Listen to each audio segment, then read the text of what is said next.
बहुत दिनों पुरानी बात है। एक जंगल में एक लोमड़ी रहती थी।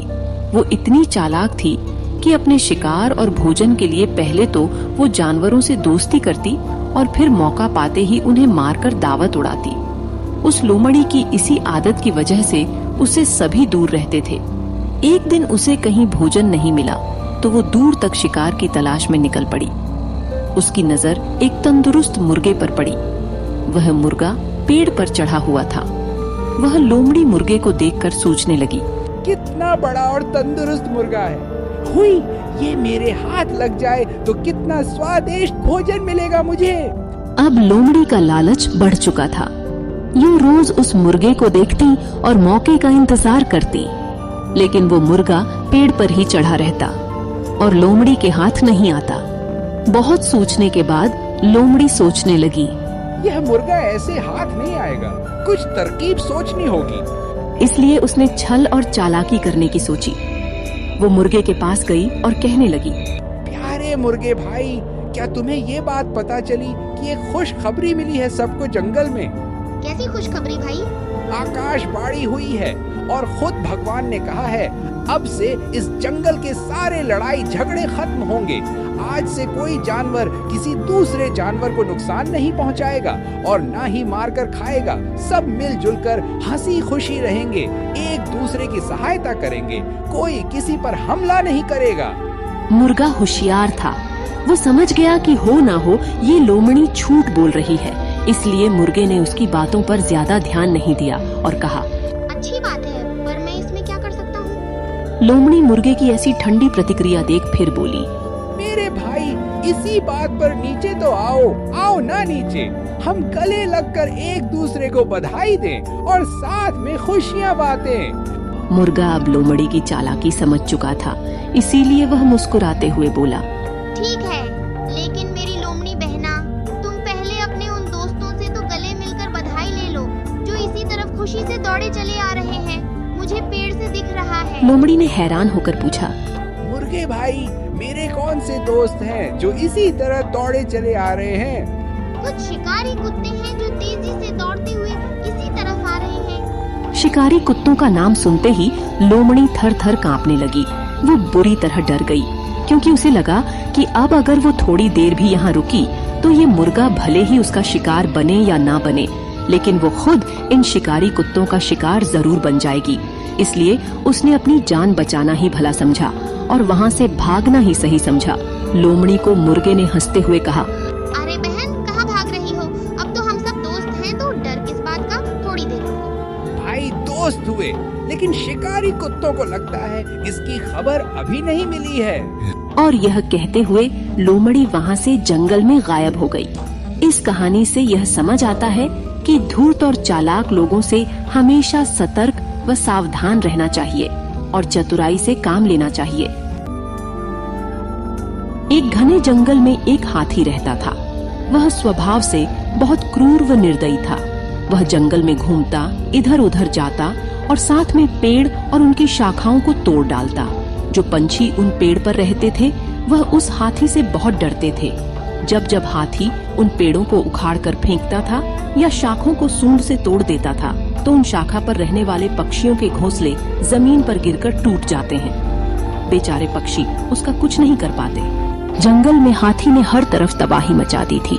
इतना ही नहीं, उसे शेर और बाघ भी बहुत डरते थे। जंगल के सभी जानवर उस हाथी से बहुत परेशान हो गए थे, लेकिन चाहकर भी वह कुछ नहीं कर पा रहे थे। इसी जंगल में एक चतुर खरगोश भी रहता था। उस खरगोश को उस हाथी के बारे में सब कुछ पता था। खरगोश ने उसे हाथी को सबक सिखाने की ठान ली और उसने जंगली जानवरों की एक सभा बुलाई और कहा, इस दुष्ट हाथी का अब कुछ करना होगा। इसने इस जंगल में सभी प्राणियों को परेशान करके रखा है। अब मुझे ही इसका कुछ करना होगा। लेकिन खरगोश भाई, आप करेंगे क्या? आप तो उसके सामने बहुत छोटे हैं। मैं कद में भले ही उससे छोटा हूँ, लेकिन दिमाग में से कहीं ज्यादा बेहतर हूँ। आप चिंता ना करें शेर भाई, अब उसका अंतिम समय आ गया है। अगले दिन खरगोश उस हाथी के पास जाता है और उसे कहता है,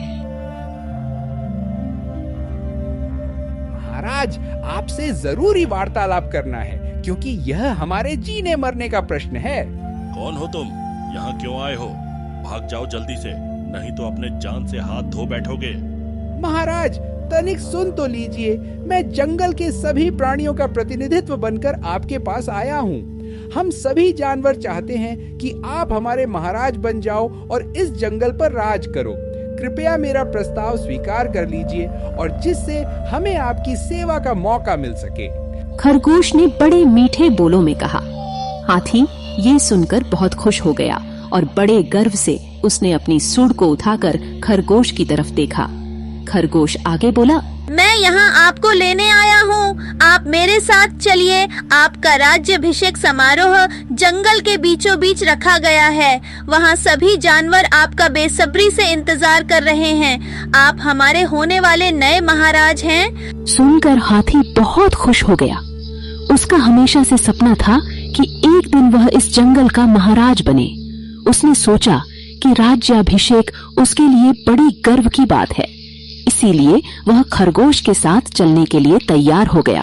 चलिए महाराज, जंगल के प्राणी आप सभी का बेसब्री से इंतजार कर रहे हैं। अब जल्दी से अपना राज्य अभिषेक करवा लीजिए और हमारे राजा बन जाइए। जंगल के रास्ते खरगोश और हाथी आगे चलते गए। आगे आगे खरगोश और पीछे पीछे हाथी चलता चला गया। दोनों एक तालाब के पास आ गए। उसे तालाब का परिसर दलदल से भरा था। खरगोश का वजन कम था, इसीलिए दलदल से आगे बढ़ने लगा और उसे कोई परेशानी नहीं हुई। हाथी का वजन ज्यादा होने के कारण वह दलदल में फंसता गया। जितना वह दलदल में निकलने की कोशिश करता, उतना नीचे चला जाता। खरगोश मित्र, मेरी मदद करो, मैं दलदल में फंसता जा रहा हूँ। मेरा राज्याभिषेक का क्या होगा? सभी जानवरों को यहाँ जल्दी बुलाओ और मुझे इस दलदल से निकलने में मदद करो।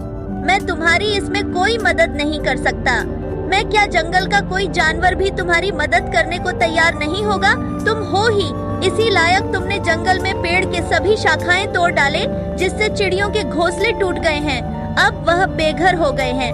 सभी जानवरों को तुमने बहुत परेशान किया है, इसीलिए अब तुम्हारी कोई भी मदद नहीं करने आएगा। इस तरह हाथी दलदल में धंसता गया और अंत में उसकी मौत हो गई। इससे हमें यह पता चलता है कि अत्याचारी को अपनी सजा एक न एक दिन जरूर भोगनी पड़ती है। एक घने जंगल में एक आम का पेड़ था। उस आम के पेड़ के पास ही एक छोटा सा गांव था।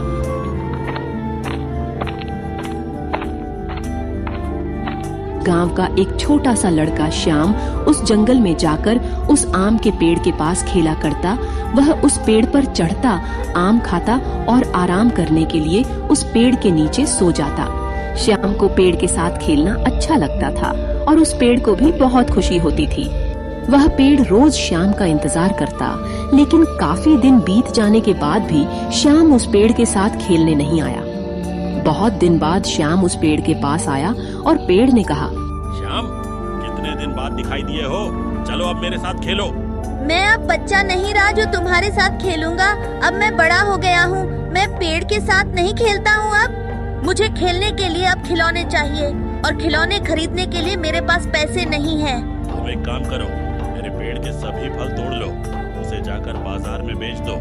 तुम्हें काफी अच्छे पैसे इसके मिलेंगे और इन पैसों से तुम खिलौने खरीद लेना। श्याम ये सुनते ही खुश हो गया। उसने आम तोड़े, उसे जमा किया और खुशी खुशी वहाँ से चला गया। लेकिन बहुत दिनों तक श्याम वापस उस आम के पेड़ के पास नहीं आया। बेचारा आम का पेड़ बहुत दुखी हो गया। कुछ सालों बाद श्याम अब आदमी बन गया था।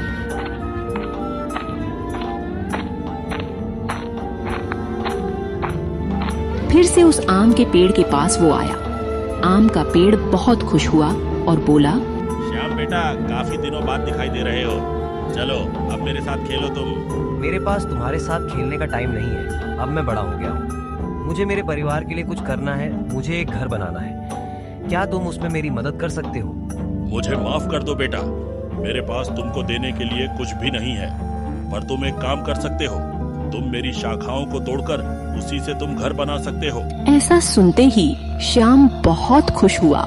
उसने पेड़ की सभी शाखों को तोड़ डाला और उसको अपने साथ लेकर चला गया और उसी से अपना घर भी बना लिया।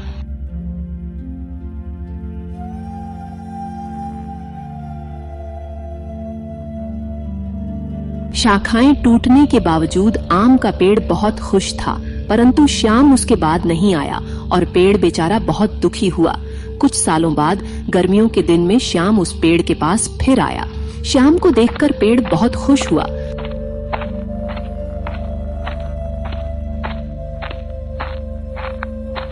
आओ बेटा, मेरे साथ खेलो तुम। नहीं, अब मैं बूढ़ा हो गया हूँ, अब खेलने की उम्र नहीं है। मुझे एक नाव बनानी है, क्या तुम उसमें मेरी मदद कर सकते हो? तुम मेरे तने का इस्तेमाल करके नाव बना सकते हो। इतना सुनते ही श्याम ने तना भी काट लिया और उसे एक नाव बनाई और नौकायन को चला गया। फिर बहुत साल तक वापस नहीं आया। ऐसे ही कुछ साल बीत गए। आखिर में श्याम एक दिन फिर से वापस आया।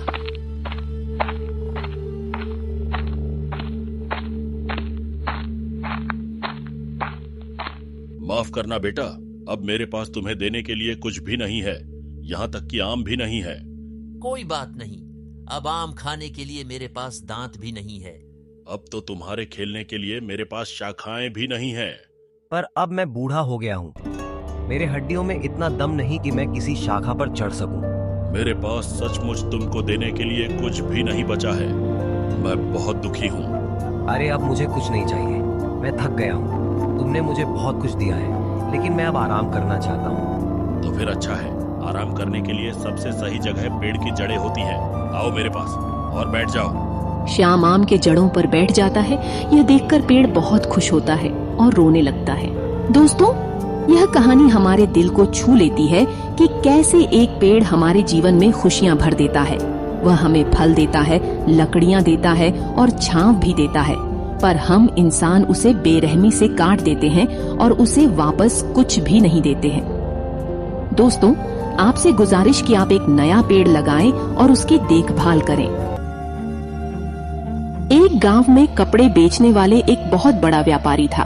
गांव के सभी लोग उसी से कपड़े खरीदते थे।